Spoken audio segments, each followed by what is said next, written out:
ఆట చూసే వాళ్ళందరికీ ఆడాలని ఉంటుంది కదా. అదే ఆరాటానికి కాస్త ఉబలాటం కూడా తోడై చేతిలో అధికారం కూడా ఉంటే ఎలా ఉంటుంది? ఇంకా ఆడాలని కాదు, ఆడించాలని ఉంటుంది. గేమ్ తో ఒక ఆట ఆడుకోవాలని ఉంటుంది. సహజమే కదా, ఇలాంటి ఆలోచన ఎవరికైనా రావచ్చు. కానీ ఆటని ఆడించటం లేదంటే ఆటతో ఆడుకోవటం అంత ఈజీనా? ఆటని ఆడిస్తున్న వాళ్ళతో కలిసి తిరిగినంత మాత్రాన, ఫోటోలు దిగినంత మాత్రాన మనకి పట్టు చిక్కుతుందా? రాష్ట్రాల స్థాయిలో మనకు కావలసిన పప్పెట్లను పెట్టి గేమ్ నడిపినంత సులభమా ఇది? అర్థమవుతోంది కదా మీకు. ఇవాళ రేపట్లో గేమ్ చూడటం వెనక కూడా ఇన్ని క్యాలిక్యులేషన్స్ ఉంటాయా అనేది ఒక్క క్వశ్చన్ అయితే, క్యాలిక్యులేషన్లు ఉండటం సహజమే, ఎవరికైనా ఉండొచ్చు ఆశ ఉన్నప్పుడు. కానీ ఆ క్యాలిక్యులేషన్ నిజమయ్యేందుకు ఎంత అవకాశాలు ఉన్నాయి అనేది తెలుసుకోవడం మనకి వెరీ వెరీ ఇంపార్టెంట్ పాయింట్. ఎందుకంటే ఇవాళ రేపట్లో ఆట అనేది కేవలం ఎంటర్టైన్మెంట్ మాత్రమే కాదు, అర్థమెటిక్, ఫైనాన్షియల్ ప్రాస్పెక్ట్ కదా. అందుకోసమే పవర్ గేమ్ నడుస్తూ ఉంది. మరి పవర్ లో ఉన్న వాళ్ళు ఈ గేమ్ వెంట పడి ఏం మూట కట్టుకోగలుగుతారు? బాధ్యత వదిలి కేవలం ఎంజాయ్మెంట్ లో ఉన్నారు అనే ఇంప్రెషన్ మాత్రమే సాధిస్తారా? అంతకు మించి ఏదైనా ఫైనాన్షియల్ బెనిఫిట్ డిరైవ్ చేసేందుకు స్కోప్ ఉందా అనేది డీటెయిల్స్ తో చెక్ చేద్దాం. ఆ తర్వాత ఇవాళ రేపట్లో స్పోర్ట్స్ లో కాస్త ఎంతో ఉన్నవాళ్ళు అడ్మినిస్ట్రేషన్ ని, స్పోర్ట్ ని ఎలా కలిపి నడుపుతున్నారో కూడా నేను కొన్ని ఎగ్జాంపుల్స్ చెప్తా. అంటే ఇదేమి కేవలం గాల్లో బాణం వేసినట్టు మాట్లాడుకునే టాపిక్ కాదు, ఇందులో పర్పస్ కూడా ఉంది. ఆట ఉంది, పర్పస్ ఉంది. పొలిటికల్ అటెంప్ట్స్ ఎంతవరకు సక్సెస్ అవుతాయో కొన్ని ఈక్వేషన్స్ చెప్పి నేను చూపించబోతున్నా. ఇవన్నీ చూస్తే అసలు ఎవరు ఆటగాడో కేవలం ఆరాటం కోసం, అంతకు మించి అర్థమెటిక్ కోసం అటెంప్ట్ చేసి ఎవరు భంగపడతారో మనకు అర్థమైపోతుంది. మరి చూద్దామా డీటెయిల్స్ ఏంటో?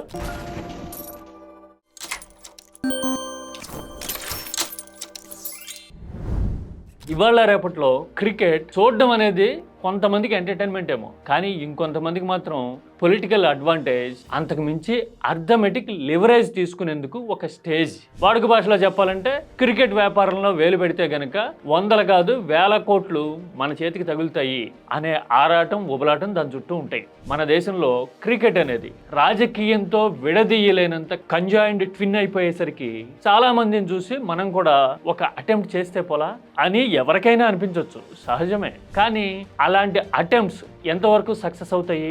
అసలు ఎప్పుడూ లేనట్టుగా, ఏది 10-15 ఏళ్లలో ఎప్పుడూ లేనట్టుగా ఇప్పుడే స్టేడియాల్లో కనపడము, సెలబ్రిటీలతో ఫోటోలు దిగి బజ్ క్రియేట్ చేసుకోవడం వెనక ఏముందో తెలిస్తే గనక చాలా విషయాలు అర్థమవుతాయి.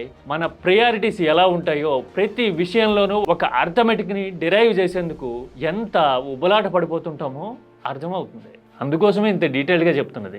దేశంలో ఇవాళ రేపట్లో క్రికెట్ అనేది ఎంత కమర్షియలైజ్ అయిపోయింది, ఎంత మార్కెట్ ఇప్పుడు అనేది తెలుసుకోవడం ముందు అవసరం. రేపో మాపో ఐపీఎల్ సీజన్ కూడా మొదలవుతోంది కదా. మీకు తెలుసా, ఐపీఎల్ యాడ్ మార్కెట్ అంటే ఓన్లీ అడ్వర్టైజ్మెంట్, మనం టీవీలో చూస్తుంటాం కదా మ్యాచ్ వస్తున్నప్పుడు, వాటి ద్వారానే ఒక సీజన్లో 5 నుంచి 6 వేల కోట్ల రూపాయల రెవెన్యూ జనరేట్ అవుతోంది. ఒక 10 సెకండ్ల వాల్యూ మినిమం 50 లక్షలు ఉంటుంది. అంటే టైం ఎంత కాస్ట్లీ, క్రికెట్ ఎంత కమర్షియల్ మన దేశంలో. ఇది ఓన్లీ యాడ్ రెవెన్యూ. ఇవి కాకుండా స్పాన్సర్షిప్లు, ఈవెంట్లు, ఇలాంటి 12-13 మార్గాల నుంచి వచ్చే రెవెన్యూ కూడా లెక్కేస్తే గనక అది 5 రెట్లేమో ఉంటుంది నేను ముందు చెప్పిన నెంబర్కి. అంటే ఎంత పెద్ద సామ్రాజ్యం, వేల కోట్లు కదా. ఒక సీజన్ అంటే గట్టిగా 8 వారాలు, తలుచుకుంటేనే గుండె చెదిరిపోతుంది కదా. అందుకోసమే రాజకీయం క్రికెట్ వెంట పడుతూ ఉంటుంది. శరద్ పవార్ జమానా నుంచి ఇవాళ రేపట్లో జైషా వరకు అందరూ ఆ క్రికెట్ మీద గ్రిప్ కోసం ఆరాటపడుతుంటారు.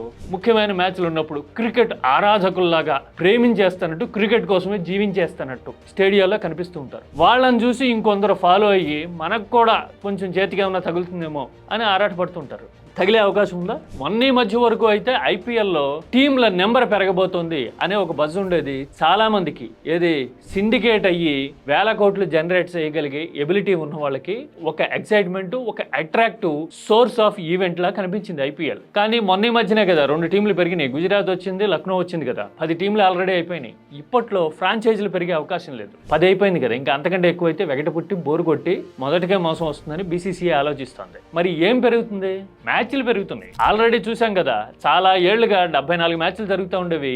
ఈ సీజన్ లో 84 మ్యాచ్లు జరుగుతున్నాయి. అంటే అమాంతం 10 మ్యాచ్లు పెరిగినాయి. 2028 నుంచి ఇంకో 10 మ్యాచ్లు పెరుగుతాయి, 94 మ్యాచ్లు అవుతాయి అని చెప్తూ ఉన్నారు. మ్యాచ్లు పెరిగితే ఏం లాభం? ఇందులో పొలిటికల్ అడ్వాంటేజ్ ఎక్కడుందంటారా? Yes, there is a point. ఐపీఎల్లో హోమ్ అండ్ అవే ఫార్మాట్ లో మ్యాచ్లు జరుగుతాయి, తెలుసు కదా. ప్రతి ఫ్రాంచైజీకి హోమ్ గ్రౌండ్ ఉంటుంది. ఇప్పుడు సపోజ్ సన్ రైజర్స్ కి హైదరాబాద్ ఉన్నట్టు 14 మ్యాచ్లు ఆడితే ఒక జట్టు 7 మ్యాచ్లు హోమ్ లో ఆడుతుంది, 7 మ్యాచ్లు అవే ఆడుతుంది కదా. అంటే వేరే టీమ్ గ్రౌండ్ లోనో లేదంటే న్యూట్రల్ వెన్యూస్ లోనే ఆడుతుంది. Here comes the political advantage.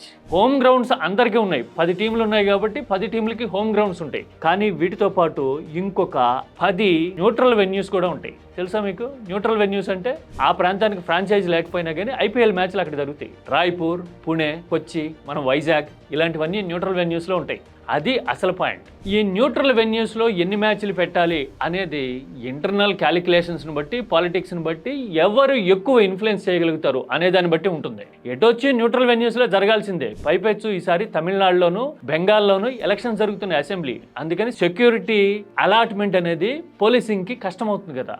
అందుకోసమని కోల్కతా అండ్ చెన్నై మ్యాచెస్ ఈసారి న్యూట్రల్ వెన్యూస్లో జరిగే అవకాశాలు ఉంటాయి. రేపు స్కెడ్యూల్ వచ్చిన తర్వాత తెలుస్తుంది. అలాంటి స్కెడ్యూల్ కోసమే ఇప్పుడు ఐపీఎల్ మేనేజ్మెంట్ వెయిటింగ్. అందుకోసమే రోస్టర్ ఇంకా అనౌన్స్ చేయలేదు కదా. అది అసలు కారణం. అయితే ఈ న్యూట్రల్ వెన్యూస్లో ఎక్కువ మ్యాచ్లు పట్టగలిగితే గనక ఆ క్రికెట్ బోర్డ్స్కి అడ్వాంటేజ్ ఉంటుంది.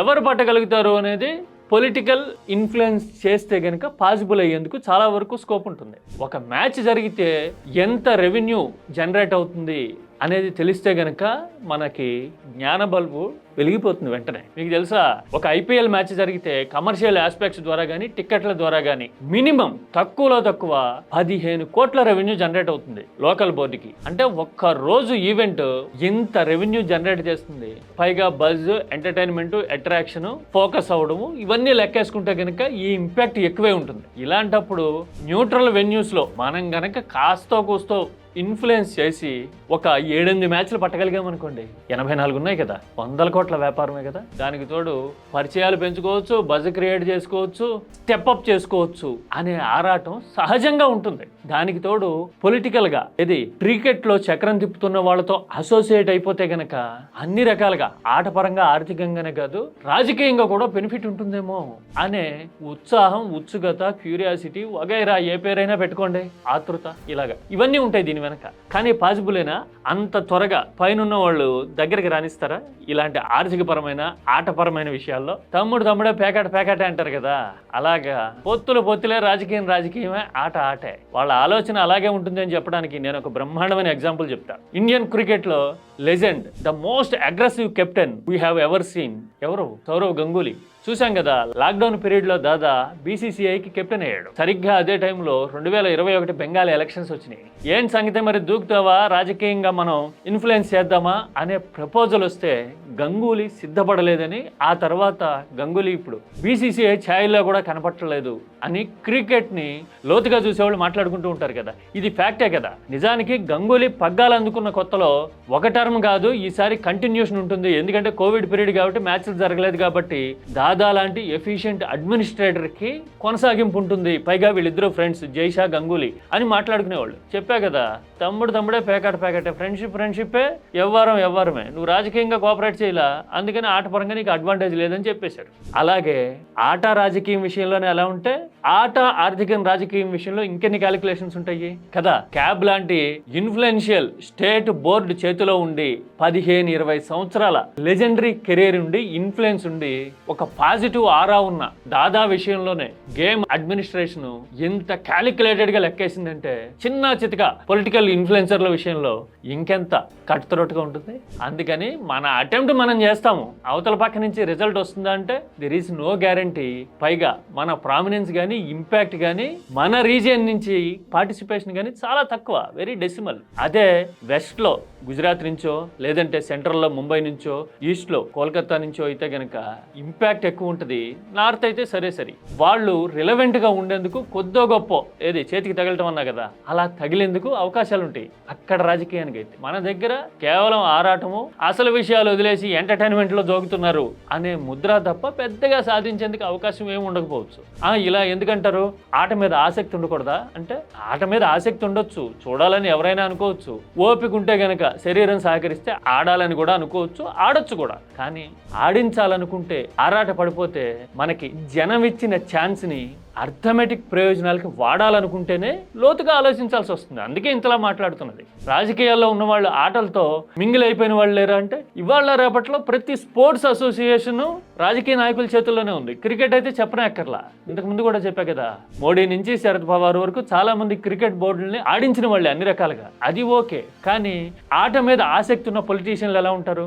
స్కిల్ని రాజకీయం కోసమే కాదు పబ్లిక్ ప్రయోజనాల కోసం కూడా వాడే ఆటగాళ్ళు ఎలా ఉంటారో చెప్పడానికి నేను ఒక ఎగ్జాంపుల్ చెప్తా. పైన కాశ్మీర్లో అబ్దుల్లాస్, జనరల్గా పొలిటికల్ సర్కిల్స్లో ఢిల్లీలో అబ్దుల్లాస్ మీద ఒక జోక్ ఉంటుంది. రాష్ట్రంలో అధికారం ఉంటే గనక ముఖ్యమంత్రులు అవుతారు నేషనల్ కాన్ఫరెన్స్ లీడర్స్ అబ్దుల్లాస్, సెంటర్లో కాంగ్రెస్ ఉంటే గనక క్యాబినెట్లో మంత్రి అవుతారు, రెండు చోట్ల లేదంటే గనక లండన్లో గోల్ఫ్ కోర్స్లో మ్యాచ్లు ఆడుకుంటూ ఉంటారు అంటుంటారు వాళ్ళ గురించి. ఎందుకంటే వాళ్ళకి అంత అరిస్టోక్రటిక్ హిస్టరీ ఉంది ముందు నుంచి.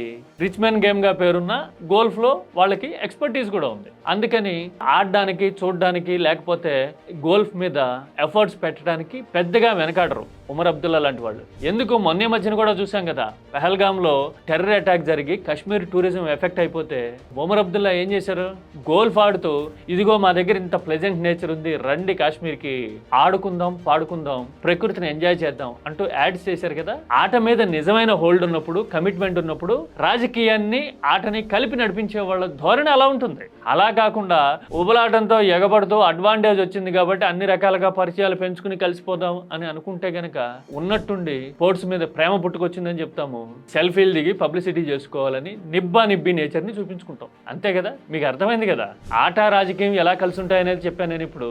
అలాగే ఆర్థికంగా అడ్వాంటేజ్ తీసుకోవడానికి ఆటని వాడుకోవడం సాధ్యమేనా అంటే ఉన్న లిమిటేషన్స్ ఏంటో మాట్లాడాం. అన్నిటికీ మించి ఆటను ప్రేమించే పొలిటీషియన్స్ ఎలా ఉంటారో కాశ్మీర్ ఎగ్జాంపుల్ మనకి చెప్తాంది కదా. ఈ మూడు చూసిన తర్వాత ఇవాళ రేపట్లో ఆరాట పడిపోతూ పబ్లిసిటీ చేసుకుంటున్న ఆటగాళ్ల గురించి నిర్మాణాత్మకంగా మాట్లాడుకుందాం. ఓకే, ఎందుకంటే కీటాక్స్ అనేది రాజకీయాన్ని, రాజకీయం వెనక లోతుపాతుల్ని వివరించి చెప్పే ఆలోచనాత్మకమైన వేదిక. ఓకే.